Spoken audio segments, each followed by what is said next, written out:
Hello children, good afternoon all of you. How are you all? After long time నాకు కొంచెం classes తీసుకోవడానికి time పడుతుంది. యాక్చువల్గా కొంచెం అప్డేట్ ఒకటి క్లాస్ 9 స్టూడెంట్స్కి ఇద్దామని వచ్చాను. Science update. అదేంటంటే మనకి ఇక్కడ క్లాస్ 9 టెక్స్ట్ బుక్లో ఇప్పుడు కొత్తగా వచ్చింది కదా టెక్స్ట్ బుక్ ఎక్స్ప్లోరేషన్ అనేది. సో అందులో మీకు కెమిస్ట్రీ 3 చాప్టర్స్ ఉంటాయి. సో 9th నుండి మీకు ఎలా అంటే బయాలజీ, ఫిజిక్స్, కెమిస్ట్రీ 3 సపరేట్గా ఉంటాయన్నమాట, 3 సబ్జెక్ట్స్. ఇప్పుడు ఇలా చూస్తున్నారు కదా, ఇక్కడ మీకు కెమిస్ట్రీలో 3 చాప్టర్స్ ఉంటాయి. అవి ఏంటంటే సెపరేషన్ మెథడ్స్. మీరు ఆల్రెడీ నేర్చుకుని ఉంటారు 6th. సో దాని ఎక్స్టెన్షన్ అనమాట సెపరేషన్ మెథడ్స్. జనరల్గా ఏంటి సెపరేషన్ మెథడ్స్ అంటే ఫిల్టరేషను, హ్యాండ్ పికింగ్ మెథడ్స్ అవి మీరు చిన్నప్పుడు నేర్చుకున్నారు 6th. బట్ ఇప్పుడు ఏంటంటే క్రోమటోగ్రఫీ. ఎలా అంటే ఆయిల్ వాటర్ మిక్స్ అయిందంటే వాటిని సపరేట్ చేయాలి. వాటిని మనం సపరేట్ చేయలేము అని చెప్పి 6th నేర్చుకున్నాం కదా.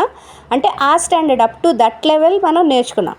ఇప్పుడు ఏంటంటే అడ్వాన్స్ లెవెల్ ఏంటంటే క్రోమటోగ్రఫీ టెక్నిక్ని యూస్ చేసి ఎలా మనం సపరేట్ చేస్తాం. ఇంకా సమ్ అదర్ టెక్నిక్స్ కూడా ఉన్నాయి. సో జస్ట్ అది దాని డెవలప్మెంట్ అనమాట. ఓకే, జస్ట్ మనకి కొంచెం అడ్వాన్స్. మీరు కొంతమంది ఏం చెప్తున్నారంటే కెమిస్ట్రీ సిలబస్ చాలా టఫ్గా ఉంది, like 11th 12th level chemistry సిలబస్లా ఉంది అని చెప్తున్నారు. మీరేం కంగారు పడద్దు. అది జస్ట్ ఇంట్రడక్షన్ అనమాట, అంతే. ఓకే, సెపరేషన్ మెథడ్స్ అంటే మీరు ఆల్రెడీ 6th నేర్చుకున్నారు. దానికి అడ్వాన్స్ లెవెల్ ఇది. ఓకేనా, a little bit advance level, not more than that. అంతకన్నా జస్ట్ ఇప్పుడు బేసిక్స్ నేర్చుకుంటాం మ్యాథ్స్లో. ఎలా అంటే ఆల్జీబ్రా నేర్చుకుంటామా, జస్ట్ అప్పుడు మనం స్టార్ట్ చేసేది ఎడిషన్ స్టార్ట్ చేస్తామా, ఏ టర్మ్స్ అన్నీ ఒక దగ్గర, బి టర్మ్స్ అన్నీ ఒక దగ్గర రాయడం. ఆ తర్వాత మీరు ఎలాగ a+b² ఫార్ములాస్ నేర్చుకుంటారు. సేమ్ లైక్ దట్ ఇది కూడా. సో అంత టఫ్ ఏం ఉండదు. నెక్స్ట్ వచ్చేసి ఇంకో chapter journey inside the atom.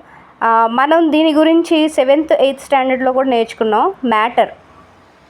Okay, states of మ్యాటర్లో solid state, liquid state, gaseous state అని మనం నేర్చుకున్నాం. ఆ స్టేట్స్ ఆఫ్ మ్యాటర్లో యాటమ్స్ అనేవి కంబైన్ చేసి మనకు ఒక సాలిడ్ స్టేట్లో అయినా, లిక్విడ్ స్టేట్లో అయినా, గ్యాషియస్ స్టేట్లో అయినా యాటమ్స్ అనేవి మూవ్ అవుతూ ఉంటాయి. అసలు యాటమ్ లోపల ఏమున్నది అన్నది మనం నేర్చుకుంటాం, అంతే. Just basic. దేనికి బేసిక్ ఇది? 10th 11th 12thకి జస్ట్ బేసిక్ అనమాట ఇది. ఓకేనా. నెక్స్ట్ అటామిక్ థియరీస్ కూడా ఇందులో వస్తాయి. ఒక్కొక్క సైంటిస్ట్ ఏంటేం చెప్పారు, డాల్టన్ ఏం చెప్పాడు, రదర్ఫోర్డ్ ఏం చెప్పాడు, అలాగే వాటర్ మెలన్ థియరీ అన్నీ వస్తాయి అన్నమాట ఇందులో. ఆఫ్టర్ దట్ లాస్ట్లో ఏమున్నాయి మీకు, లాస్ట్ది వచ్చేసి force, work, energy, journey inside the atom, atomic foundation of matter అంటే ఇక్కడ మీకు బాండ్స్ అన్నవి ఇంట్రడ్యూస్ చేస్తున్నారు. కెమికల్ బాండింగ్ అనేది మీకు ఇక్కడ ఇంట్రడ్యూస్ చేస్తున్నారు అనమాట. అంటే 2 ఆటమ్స్ ఒకదానికొకటి అతుక్కొని ఎలా ఉండగలవు అంటే దేనివల్ల ఉంటాయి అవి? ఆ రెండిటి మధ్యన ఒక బాండ్ ఉండడం వల్ల ఆ రెండు అతుక్కొని ఉండగలవు అనమాట. So what are the types of bonds అవన్నీ మీకు ఇంట్రడ్యూస్ చేస్తున్నారు ఇక్కడ.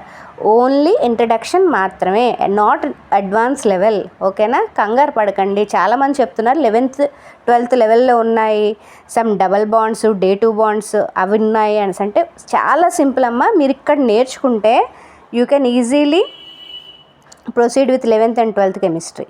Okay, thank you all of you. Bye.